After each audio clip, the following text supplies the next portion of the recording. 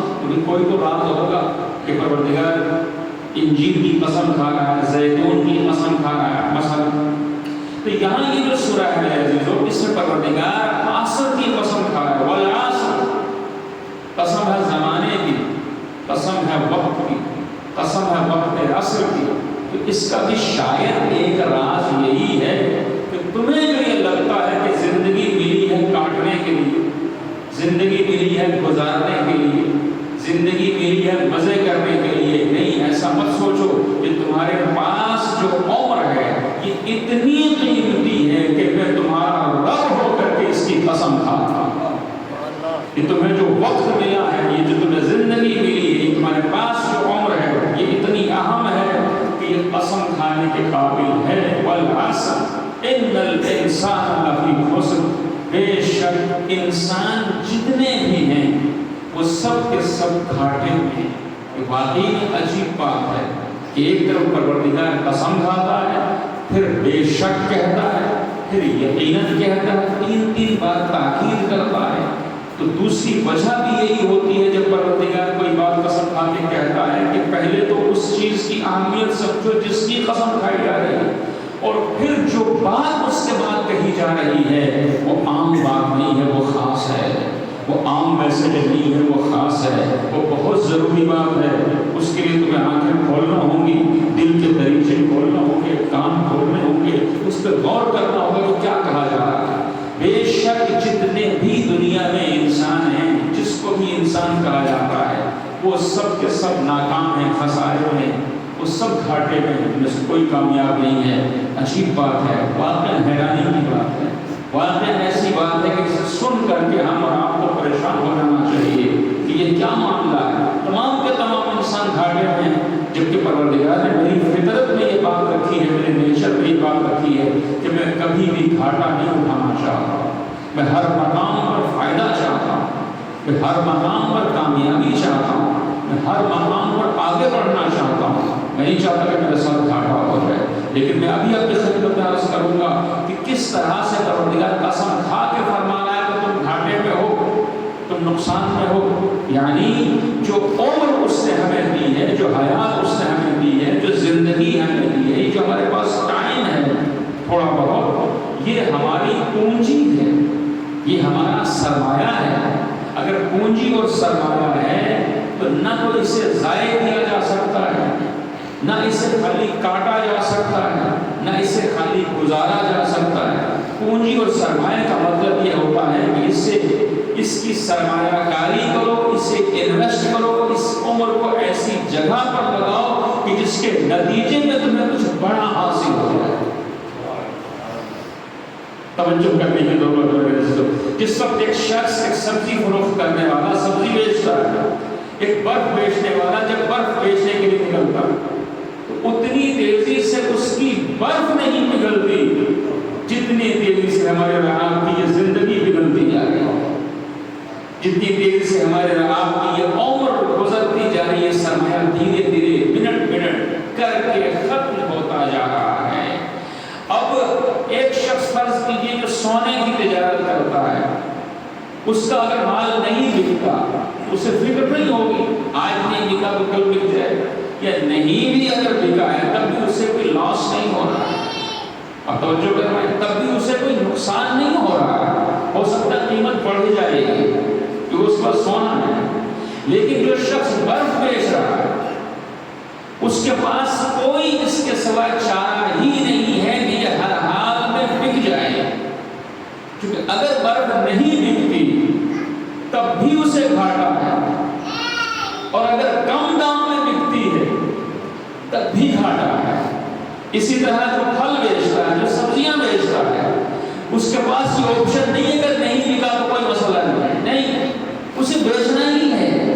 اور بیچنا ہے اس انداز سے اگر اس کی سبزی نہیں بکتی، پھل نہیں بکتے، سڑ جاتے ہیں، گل جاتے ہیں، تب بھی گھاٹے میں ہے. کم دام میں بک جائے تب بھی گھاٹے میں. اور یہی وجہ ہوتی ہے کہ جیسے کسی منڈی میں دیر سے جب جائیں, جب منڈی بند ہو رہی ہو, جب شام کا ٹائم ہو, تو اس وقت وہی سبزیاں, وہی پھل کئی جگہوں کے اوپر اس کی قیمت آدھی ہو جاتی ہے, آدھی قیمت پر بھی وہ بیچنے والا بیچنے کے لیے تیار ہے. کیوں؟ اس لیے کہ اگر نہیں بکتی ہے تو اس کا گھاٹا زیادہ ہے. لہٰذا اگر کم قیمت اور آدھی قیمت میں فروخت ہو جائے وہ تیار ہے, کیونکہ وہاں اب وہ زیادہ گھاٹے سے اپنے آپ کو بچانا چاہتا ہے. تو میرے عزیزو, ہمارے پاس جو عمر ہے, جو زندگی ہے, یہ اتنی قیمتی ہے کہ پروردگار اس کی قسم کھا رہا ہے, لیکن دوسری طرف یہ اتنا جلدی ختم ہو رہی ہے جتنا جلدی برف نہیں پگھلتی, جتنا جلدی سبزیاں نہیں سڑتی, جتنا جلدی پھل خراب نہیں ہوتے, اس سے زیادہ جلدی. لہذا اگر اس کا ہم سودا نہیں کرتے, جو سرمایہ ہے, یہ پونجی ہمارے پاس ہے, اگر اس کا ہم سودا نہیں کرتے تب بھی گھاٹے میں ہیں, اور سودا کر کے وہ لے لیتے ہیں, کم دام میں سودا کرتے ہیں, ایسی چیز کے ساتھ سودا کر لیتے ہیں جو گھٹیا ہے, ایسی چیز کے ساتھ سودا کر لیتے ہیں کہ جو ختم ہو جانے والی ہے, تب بھی ہم گھاٹے ہیں. اور کیجیے کہ جب پروردگار نے ہمیں یہ زندگی دی اور اس زندگی کو ہم نے خرچ کیا, پوری زندگی کو لگا کر صرف ایک ہی مقصد رکھا کہ ہمارے پاس زیادہ سے زیادہ پیسے آئیں. پیسے کمانا کوئی بری بات نہیں ہے, لیکن پیسے کمانا میرے عزیزو میری زندگی کی ضرورت ہے, میری زندگی کا مقصد نہیں ہے. اگر زندگی ضرورت ہے, مقصد زندگی نہیں ہے, زندگی کا مقصد پیسے کمانا نہیں ہو سکتا.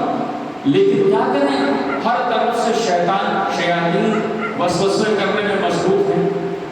ہر طرف سے سوشل میڈیا اور میڈیا سکھا ہی یہی رہا ہے, بچوں سے لے کے جوانوں سے لے کر کے بڑوں تک, کہ کچھ بھی کر کے کروڑ پتی بن جاؤ, کچھ بھی کر کے پیسے کماؤ, یہی سکھایا جا رہا ہے. تو ہمارا آپ کا بظاہر زندگی کا ایک ہی مقصد رہ جاتا ہے کہ جتنے ہم زیادہ سے زیادہ کمائی کر لیں اتنا ہی ہم کامیاب ہوں گے. اب غور کیجیے, کمائی کرنے کے لیے مجھے خرچ کیا کرنا پڑتا ہے, جس کی ہماری عام طور پر توجہ نہیں ہوتی. کمانے کے لیے مجھے لگانا کیا پڑتا ہے. عام طور پر ہم یہ سوچتے ہیں کمانے کے لیے پیسے لگائے, عام طور پر ہم یہ سوچتے ہیں کمانے کے لیے میں نے کیا کیا, کوئی جاب کرنے کے لیے میں نے محنت کی, کوئی کورس کیا, ادھر یہی تک دھیان ہوتا ہے ہمارا. نہیں, کمانے کے لیے میں نے وہ خرچ کر دیا ہے جو واپس نہیں آئے گا, وہ ہے میری زندگی. ایسے کمانے کے لیے میں نے وہ لگا دیا ہے کہ جو اب کبھی واپس نہیں آئے گا. وہ محنت تو بعد کی چیز ہے, وہ سرمایہ جو پیسے لگانے ہیں تجارت کرنے کے لیے تو بعد کی چیز ہے, وہ جو پڑھا ہے, جو کورس کیا ہے, جو بچوں میرے عزیزوں وہ تو بعد کا مرحلہ ہے. سب سے بڑا مسئلہ یہ ہے کہ میں نے زندگی کے قیمتی ترین ایام خرچ کر دیے ہیں, اپنا بہترین وقت لگا دیا ہے, اپنی پونجی صرف کر دی ہے صرف اس مقصد کے لیے کہ میرے پاس پیسے آ جائیں. یہی ہمیں سکھایا گیا, دنیا کا یہی نظام ہے, اس وقت یہی سلسلہ ہے. اور اگر یہی مقصد میرا اور آپ کا بن گیا اور اس میں یہ مقصد بہتوں کا یہ مقصد پورا ہوتا بھی نہیں, تو تب وہ ظاہری طور پر بھی ناکام ہو گئے. ایک زندگی بھی خرچ کر دی, محنت بھی کر لی, سب کچھ کر لیا, پھر مقصد پورا نہیں ہوا. لیکن جنہیں بظاہر کچھ ٹکے کچھ پیسے مل جاتے ہیں, میں پہلے عرض کو پیسے کمانا بری بات نہیں ہے, پیسے کمانا واجب ہے, لیکن پیسے کمانے کو ہی زندگی کا مقصد بنانا گھاٹے کا سودا ہے. پیسے کمانا زندگی کا صرف مقصد نہیں ہے, لیکن جب یہی مقصد بنا لیا گیا, اب سب اس میں ہر مذہب کا ماننے والا شریک ہے. یعنی کوئی فرق نہیں ہے کہ انسان کس دین کا مانتا, مسلم ہے غیر مسلم ہے, شیعہ ہے غیر شیعہ ہے, مسجد میں جاتا ہے مندر میں جاتا ہے, کیا کرتا ہے, اس سے فرق نہیں ہے. پریکٹیکل لائف, عملی زندگی میں سب کا مقصد ایک ہی ہے, وہ کیا ہے کہ زیادہ سے زیادہ پیسے کمانا. تو اگر یہی مقصد سے حسینیوں کا بھی ہو تو انہیں حسینی ہونے کا کیا فیض ملا. اگر وہ بھی زندگی کے مقصد کو نہ سمجھے, انہیں بھی نہ پتا چلا کہ اس دنیا میں آئے کیوں ہیں, تو انہیں کون سا کیا فیض ملا. باقی سب جیسے کر رہے ہیں ویسے انہوں نے بھی کیا, تو برابری ہو گئی ہے میرے عزیزوں. جب برابری ہوئی تو اب آپ کو سمجھ میں آئے گا قرآن مجید نے کیا کہا. قرآن مجید نے کیا کہا, قرآن مجید نے کہا ان الانسان لفی خسر. قرآن مجید نے یہ نہیں کہا کہ مسلم گھاٹے میں ہے, غیر مسلم گھاٹے میں ہے, مسجد میں جانے والا گھاٹے میں ہے, مسجد میں نہ جانے والا گھاٹے میں ہے. نہیں کہا جو بھی انسان کہلاتا